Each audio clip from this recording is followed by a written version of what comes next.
الولد اللي اتولد بجسم من إزاز وقعد في عالم تاني خالص بسبب التوحد، لكن قدر يكسر كل القواعد دي ويهزم الألم بضحكة واحدة. لو فاكر إن مشاكلك كبيرة وإن الدنيا جاية عليك، استنى وشوف الحكاية دي لأنها هتغير نظرتك لكل حاجة حواليك. ويلا بينا نبدأ الفيلم.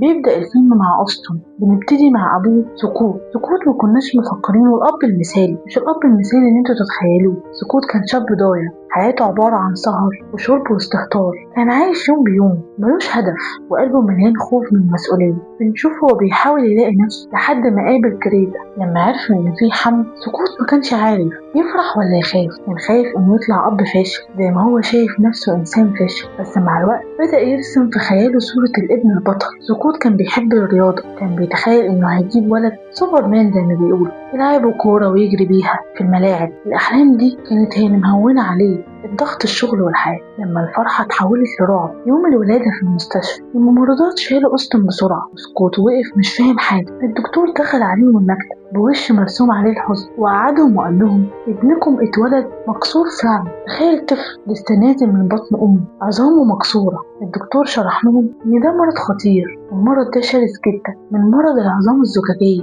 بيناتوا فيها خلل بيخلي جسمي ما بيصنعش كولاجين، والعظام بيبقى زي البسكوت الناشف بيتكسر من أقل حركة. سكوت وتري رجعوا البيت بالطفل. تخيل الأم وهي بتغير الحفاضة لأسطن كانت بتترعش أي رفعت رجل زيادة. سكوت كان واقف بيتفرج من بعيد مش قادر حتى يشيل، كان حاسس إن ابنه قنبلة ممكن تنفجر في إيده. بنشوف سكوت وهو في علاقة بربنا وبنفسه، بدأ ينعزل، بدأ يسأل الأسئلة الصعبة. ليه أنا يا رب؟ ليه الولد الغلبان ده شايل الوجع ده كله؟ تريزا كانت هي اللي بتحاول تمسك البيت، بس سكوت كان بينهار. هما لسه بيحاولوا يتأقلموا في الموضوع. مع موضوع العظام أسطن بدأ يكبر، بس لاحظوا انه ما بيغنيش، دايما سرحان في عالم تاني خالص. سكوت كان فاكر ان ده بسبب الادوية والألم، بس الحقيقة كانت اصعب. الدكاترة اكدوا ان أسطن كمان عنده توحد. من الفيلم بيوريك قيمة اليأس. سكوت بيقول في سره يعني هو مش كفاية جسمه مكسور، كمان عقله مش معاه. سكوت قاعد في الصالة وأسطن في ركن الأوضة بيعمل حركات تكرارية بإيده، وتريزا بتعيط في المطبخ. أسطن بدأ يكبر وبدأ يظهر للعالم. أسطن ما كانش طفل توحدي وبس، اللي أسطن وعنده 4 سنين وقاعد بكرسي المتحرك اللي متفصل مخصوص عشان يحمي ظهره وعمود الفقر. بدأ أسطن يهتم بالموسيقى بشكل مش طبيعي. لما كان بيسمع أغاني كان وشه بينور لأنه بيتحرك برغم الوجع اللي جواه. سكوت بدأ يلاحظ إن أسطن مش بيشتكي، الولد بيتكسر فعلا وبياخد مسكنات تقيلة. مع كل ده أول ما بيشوف حاجة أو يسمع بس أغنية بيحبها بيضحك ضحكة صافية من قلبه. الضحكة دي كانت هي الخيط اللي بدأ يشد سكوت من غياب الاكتئاب. لما جه وقت المدرسة سكوت كان رافض تماما، كان خايف العيال يخبطوه فيموت، بس تريزا أصرت إن أسطن لازم يعيش حياة طبيعية. بنشوفه وهو يروح أول يوم مدرسة كان مستر بيس. أسطن دخل بالكرسي لابس لبس شيك وعلى وشه ابتسامة عريضة. العيال في الفصل كانوا بيبصوله بخوف كأنه كائن فضائي. المدرسين كانوا قلقانين جدا منه، كانوا بيفكروا ازاي طفل زجاجي موجود وسط عيال بتجري وتلعب. بس أسطن عمل حاجة غير متوقعة. بدل ما ينطوي بدأ هو اللي يكلم الناس. كان بيروح لكل واحد ويقول له حاجة حلوة، انت جسمتك شكلها حلو، انت شعرك لونه جميل. أسطن بصدقه ده كان بيكسر كل الحواجز. كان في ولد متنمر بيحاول يضايق أسطن بصله ومنتهى البراءة وقال له أنا عارف إنك زعلان، تحب أسمعك أغنية تريحك؟ الولد اتصدم. أسطن كان بيحول ضعفه الجسدي ده لقوة روحية جبارة. سكوت وهو بيراقب ده من بعيد بدأ يحس بالخجل من نفسه. بدأ يشوف إن ابنه اللي هو كان فاكره عيب هو في الحقيقة أستاذ يعلمه إزاي يعيش. لما أسطن كبر شوية جسمه بدأ يتقل والضغط على عظمه الهش زاد. الدكاترة قرروا إن مفيش حل غير عمليات، وهي إنهم يفتحوا رجله ويدخلوا جوه النخاع بتاع العضيخ حديد أو مسامير بالطول مع نمو العظم عشان تسنده. بنشوف سكوت وهو شايل أسطن وداخل بيه أوضة العمليات، والولد خايف بيحاول يطمن أبوه وبيقول له أنا بطل يا بابا. الساعات اللي كان سكوت بيقضيها قدام باب العمليات كانت بتمر عليه كأنها سنين. بنشوف ريحة المستشفيات، صوت الأجهزة، والوجع اللي بيجي بعد ما البنج يروح. أسطن كان بيخرج من العمليات دي جسمه كله متدمر، بس أول ما بيفوق كان عايز يسمع أغاني. إزاي طفل في الحالة دي مش بيفكر في وجعه؟ من سكوت بدأ يفهم إن التوحد عند أسطن كان درع حماية، وكان بيتعامل مع الوجع كأنه وجع عادي ويعدي عشان يرجع يمارس حياته الطبيعية عادي ويرجع طفل عادي. مش كل الأيام الفيلم كانت بطولة، كان في أيام سودة من كتر العمليات والمصاريف اللي ما كانش بتخلص خلى سكوت يوصل لمرحلة اليأس. بدأ يهرب من البيت، يروح يقعد لوحده أو يفضل قاعد في الشغل لوقت متأخر عشان ميرجعش يشوف ابنه. أنا بقيت بخاف من ابني. تريزا في اللحظة دي ما كانتش بطلة خارقة، هي كمان كانت بتعيط، بس قالت له جملة: أصلا ما بيطلبش منك تصالحه، هو عاوزك بس تحبه زي ما هو. بعد عملية فاشلة في الفرز، أصلا كان نايم مغطي نصه التحتاني كله، يعني مش بيتحرك حتى سنتيمتر، ورغم ده كان بيقعد بالساعات يتفرج على ضوء الشمس. سكوت سأله: ايه اللي بيضحك يا أسطى؟ أسطن قال له: بص يا بابا، النور بيرقص.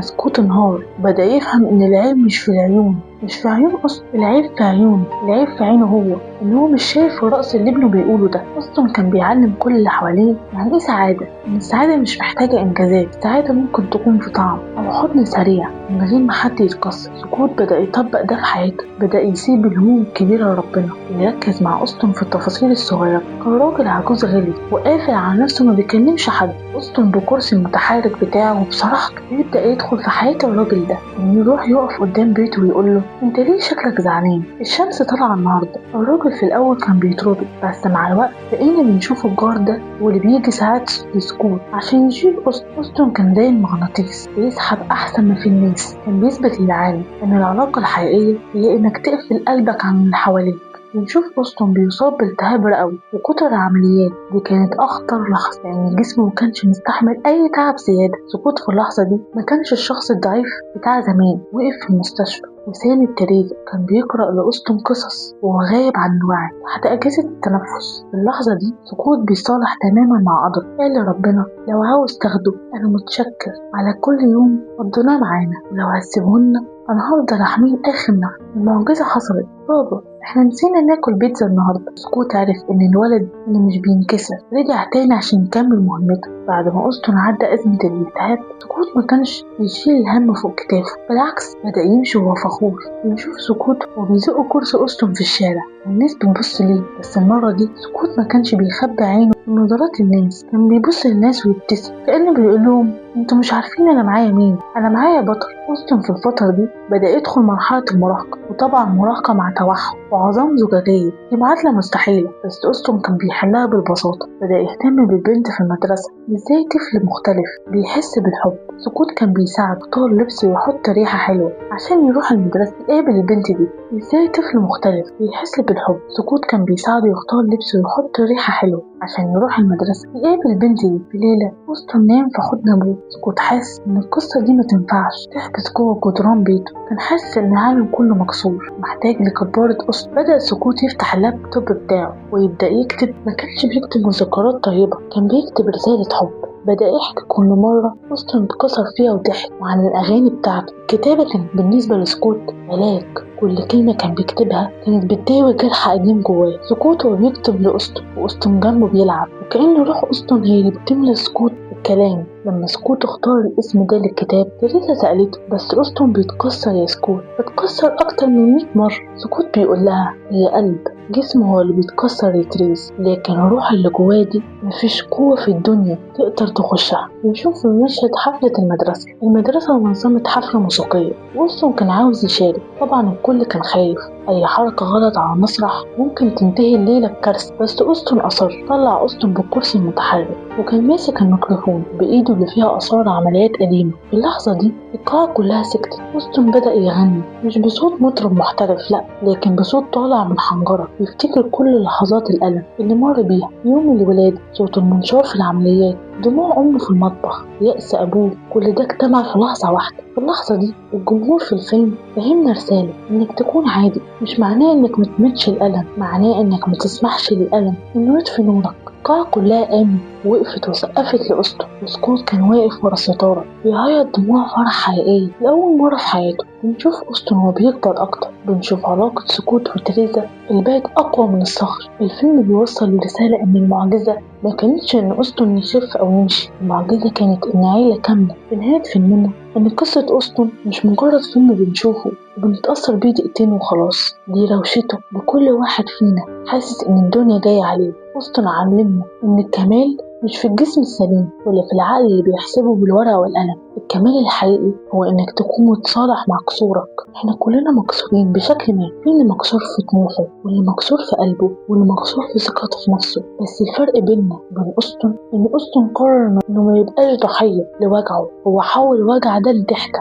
وحول العكس ده لقوة. القوة خلت مدينة كاملة تتغير بسببه. اتعلمنا من سكوت الأب إن الأبوة مش إنك تحمي ابنك من الدنيا، لأ، الأبوة هي إنك تمسك إيده وإنتوا بتواجهوا الدنيا دي مع بعض مهما كانت الظروف إيه. اتعلمنا من أسطن إن السعادة قرار، ممكن تفرح بحاجة صغيرة أو بأغنية تحبها حتى لو جسمك كله متجبس. فلو الأسطن اللي عظامه بتتحطم من مجرد خبطة بسيطة قدر يحب الحياة، يبقى احنا عذرنا ايه؟ ورانا ان التوحد هيبة بتخلي الواحد يشوف تفاصيل الكمال اللي احنا بننساها في زحمة الحياة. الألم ورانا ان القلب ضعيف وتقيل ممكن نخليه من الأدب والصبر. أسطن هونكوك ما كانش محتاج جسم سليم عشان يكون بطل، وكان محتاج بس قلب شجاع، وكان عنده منه كتير. الفيلم بيخلص وانت حاسس انك عاوز تقوم وتحضن أهلك وتشكر ربنا على حاجات كنت فاكرها عادية وهي في الحقيقة نعم. يا جماعة، أنا تعبت جدا عشان أطلع لكم الحكاية دي بكل تفاصيلها، وزي ما انتوا شايفين القناة بقالها فترة كتيرة